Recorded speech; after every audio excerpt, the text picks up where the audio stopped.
Hello बच्चों, चलो आज हम लोग पढ़ते हैं रेशों की संरचना। इससे पहले हम लोग पढ़े थे रेशों के गुण कि उसमें क्या क्या गुण होते हैं रेशों को। आज हम पढ़ेंगे उसकी संरचना कैसे होती है, माइक्रोस्कोप से देखने में कैसे पता चलता है और बाहरी संरचना कैसे होती है। तो पढ़ते हैं रेशों की संरचना। स्ट्रक्चर ऑफ फाइबर, सब लिखने में टाइम नहीं वेस्ट करेंगे। स्ट्रक्चर ऑफ फाइबर, स्ट्रक्चर में संरचना, फाइबर में रेशे की। तो रेशों की संरचना पढ़ेंगे तो इसको मुख्यतः हम तीन तरीके से इसको देखेंगे। जैसे मान लो किसी को आपको देखना है तो पहले आप उसको बाहरी हाव भाव देखते हैं कि उसकी लंबाई चौड़ाई मोटाई कितनी है। फिर आप उसके अंदर के गुण को देखते हैं कि भाई इसको और थोड़ा परखें, हमारे शादी विवाह में लड़की वगैरह देखने जाते हैं तो आप लोग इसी तरीके से देखते हैं ना कि देखने में कैसे हैं, फर्स्ट इंप्रेशन कैसा है। फिर कुछ दिन साथ रह के बोल चाल के देखते हैं कि उसके आंतरिक गुण क्या क्या है। तो इसी प्रकार से हम समझ लीजिए आप रेशों को भी हम लोग परखेंगे। तो बाह्य संरचना कैसी है,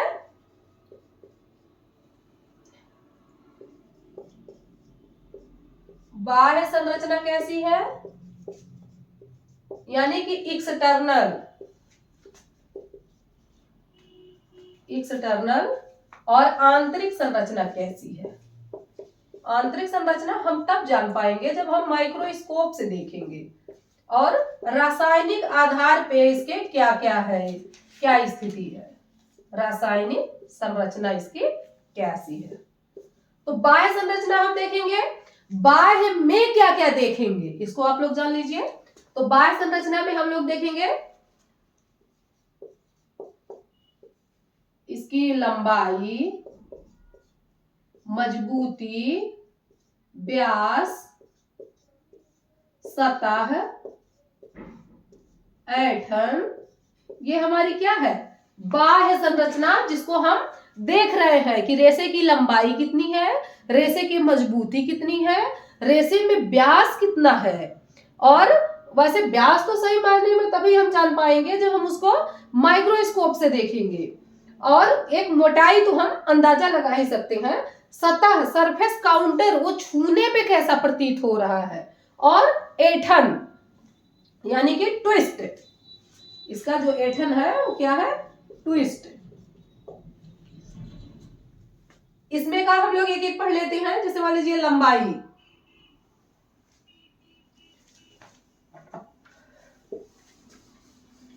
हाँ लंबाई देख लेते हैं। मुख्यतः हम लोग क्या देख रहे हैं, प्राकृतिक रेशों का। मुख्यतः किसका देखेंगे, प्राकृतिक रेशों का, क्योंकि जो हमारे रासायनिक रेशे हैं, सिंथेटिक है, संश्लेषित रेशा है या जो मानव निर्मित रेशा है, उसको तो हम जितना चाहे उतना लंबा बना सकते हैं, ये हमारे ऊपर डिपेंड करता है। व्यास मीन्स उसकी मोटाई हम जितना चाहे रख सकते हैं, वो हमारे ऊपर निर्भर करता है। लेकिन जो प्राकृतिक है, जो हमारे ऊपर नहीं है, उसके हम लोग चेक करते हैं कि क्या स्थिति होती है। तो जब लंबाई देखेंगे, देखिए मेनली आपका क्या क्या आता है प्राकृतिक में। पहले नंबर पे कपास, दूसरा लिनन, ये दोनों हो गए कौन से फाइबर, सेल्यूलोजिक। फिर आ गया आपका ऊन, फिर आ गया आपका रेशम। ये कौन से होते हैं, जांतव, यानी जांतव होंगे तो ये किससे बने होंगे, प्रोटीन से होंगे। अभी लगे हाथ एक चीज और देखते चलिए, प्रोटीन होंगे तो ऊन के प्रोटीन का क्या नाम होगा, किरेटिन। इसका का क्या नाम होगा, फाइब्रिन। ये इनके प्रोटीन का नाम है। इसका जो गोंद होगा उसका क्या नाम होगा, सेरेसिन। इसमें जो कपास में जो तरल पदार्थ भरा होगा उसका क्या नाम होगा, सैप। लिनन में जो तरल पदार्थ भरा होगा उसका क्या नाम होगा, ल्यूमेन। ये आपको बता रहे हैं, ये इसमें ना आके हम आपको बता दे रहे हैं कि हाँ इसको याद करते चलिए कंपैरेटिव बना के। तो आपका जो लंबाई है कपास की, जो कपास की लंबाई होगी, लंबाई देखते चलिए, कपास की होगी आधा इंच से 2.5 इंच, आधा इंच से 2.5 इंच। क्योंकि जो छोटे रेशे हैं, फिर से आपको याद दिला दे, जो छोटे रेशे हैं वो इंच में नापे जाएंगे, सेंटीमीटर में नापे जाएंगे। जो बड़े रेसे हैं वो डेनियर और मीटर में नापे जाएंगे। इसकी लंबाई कितनी होगी? 12 से 20 इंच। ऊन कितना होगा? ये 1 से करीब जाएगा, ये 15 या आर भी लगा के 17 सेंटीमीटर कह सकते हो। रेशम तो जाएगा वो फिलामेंट में, ये जाएगा करीब 1200 से 1600 या 4000 तक भी जाता है। 1200 से 1600 फीट या 4000 फीट तक भी जाता है। तो ये किसमें नापा जाएगा? फीट में। क्या है ये? फिलामेंट। फिलामेंट क्या है? बड़े रेशे को फिलामेंट कहते हैं। तो रेशम और अन्य रासायनिक जो रेशे हैं वो किससे नापे जाएंगे? फिलामेंट से। अन्य जो रासायनिक रेशे हैं वो किससे नापे जाएंगे? इनको कहेंगे फिलामेंट। चूंकि ये बड़े रेशे हैं इनका नाम है फिलामेंट। छोटे रेशे जो हैं इनका नाम है स्टेपल।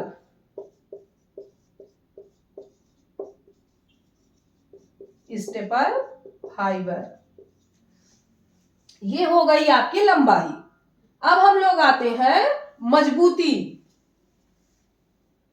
मजबूती में आप देख लीजिए, कपास का रेशा चूंकि उसमें चिपकने का गुण होता है, कोसिवनेस होती है, कन्वोल्यूशन होता है, व्यावर्त होता है। जो ये भरा है इसमें, जो इसकी जो नली है, जो इसमें तरल पदार्थ भरा है, शायद जब ये सूख जाता है तो ये ऐसी रूप धारण कर लेती है। तो यही इसका कारण क्या होता है? ऐंठन का कारण। ये जब हम ट्विस्ट देते हैं, जब हम बटाई करते हैं, यानी कि जैसे हम रस्सी जब बनाते हैं तो क्या करते हैं? यही मजबूती देती है।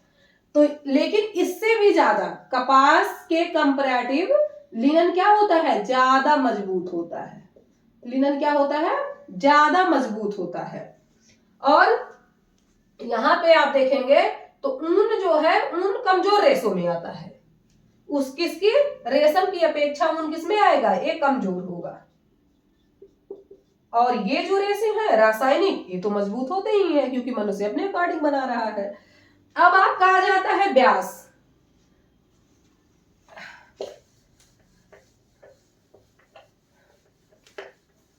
फटाफट पढ़िए, फटाफट। व्यास पहले समझ लीजिए, व्यास क्या है।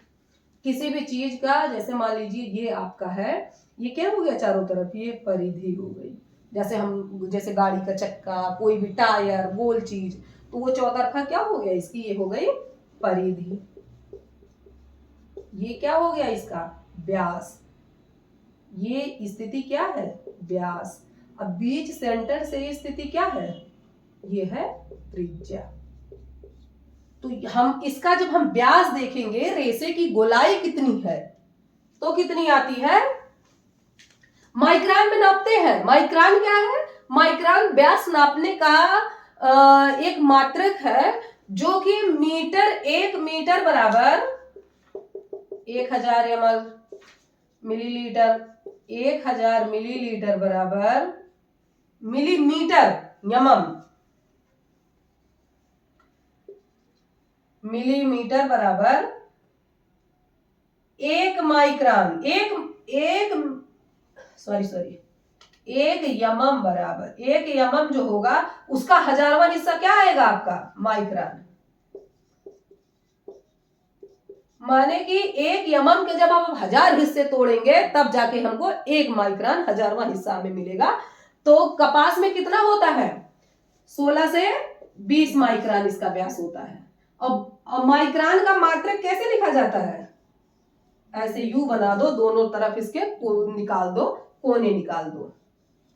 ये मात्रक क्या है? माइक्रोन का। और उसका लिनन का कितना होता है?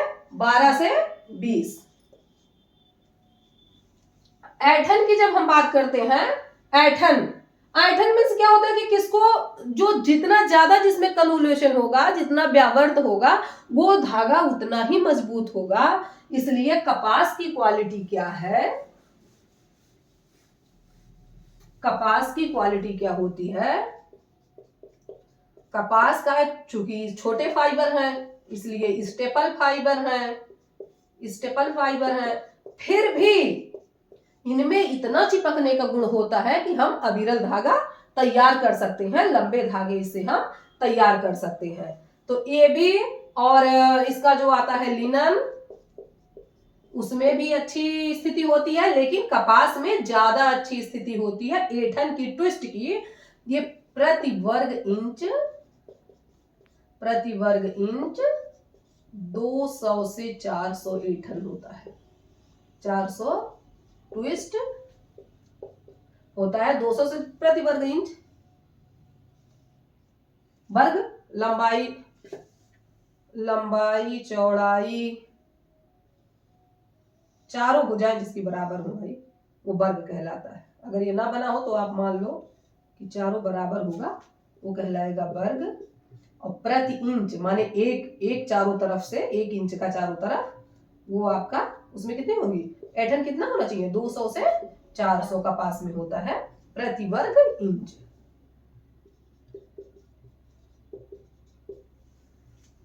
ये आपका होता है कपास का। फिर ऐंठन इसमें भी होता है, जो कि क्रिम्प होता है, ऊन है, ऊन क्रिम्प यानी कि लहर। इसमें भी लहर होता है, इसके भी सिरे निकुले होते हैं, इसलिए इसमें भी ऐंठन देना आसान हो जाता है। आपका जो ये आता है रेशम में जो सेरेसिन नामक गोंद होता है, उसका कुछ अंश जब बॉयल किया जाता है कोकूनों को, तो कुछ अंश उसमें छोड़ दिया जाता है 15-20%, ताकि उसमें चिपकने का गुण बना रहे, ताकि वो इसके एक रेशे से भी काम किया जाता है। रेशम को जब हम लोग देखते हैं तो ये मोनोफिलामेंट, डाईफिलामेंट, मल्टीफिलामेंट माने कि लंबे रेशे, मोनो माने एक, डाई माने 2, और मल्टी माने बहुरेशीय, मल्टी फिलामेंट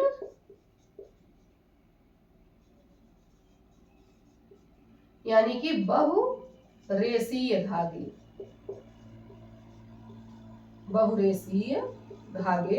तो जो एक वाले होते हैं, जिनसे एक के कपड़े बनते हैं, होजरी के कपड़े बनते हैं, जिस वाले अंडरगारमेंट बनाना है, मोजे बनाना, देखिए कितने सॉफ्ट होते हैं।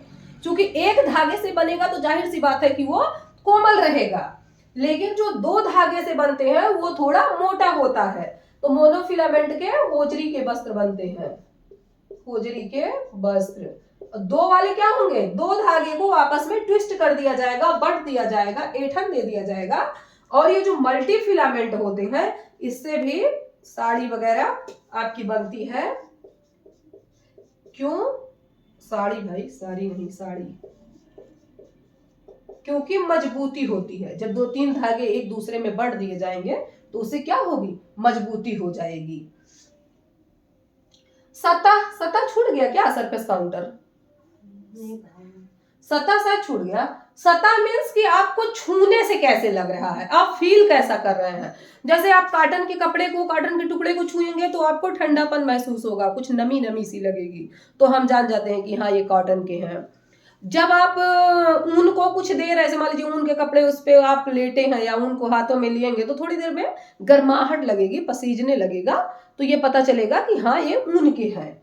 और इसका लिनन का जो है, उसका जब आप टुकड़ा छुएंगे तो आपको थोड़ा रुखड़ा, थोड़ा कड़ापन सा लगेगा, वो आपका लिनन का कपड़ा होगा इस तरीके से। और जो रेशम होगा वो बिल्कुल हल्का, एकदम कोमल, मुलायम, सॉफ्ट। इसीलिए तो रेशम को फैब्रिक ऑफ क्वीन कहते हैं, वस्त्रों की रानी। रेशम क्या है, वस्त्रों की रानी, इसीलिए क्योंकि वो बिल्कुल सॉफ्ट है, कोमल है, चमकदार है, हल्का है। ये आपका सतह हो गया सरफेस काउंटर। सरफेस काउंटर छूने में आपको कैसा फील हो रहा है, छूने में कैसा आप महसूस कर रहे हैं, यानी उसका टेक्सचर कैसा है।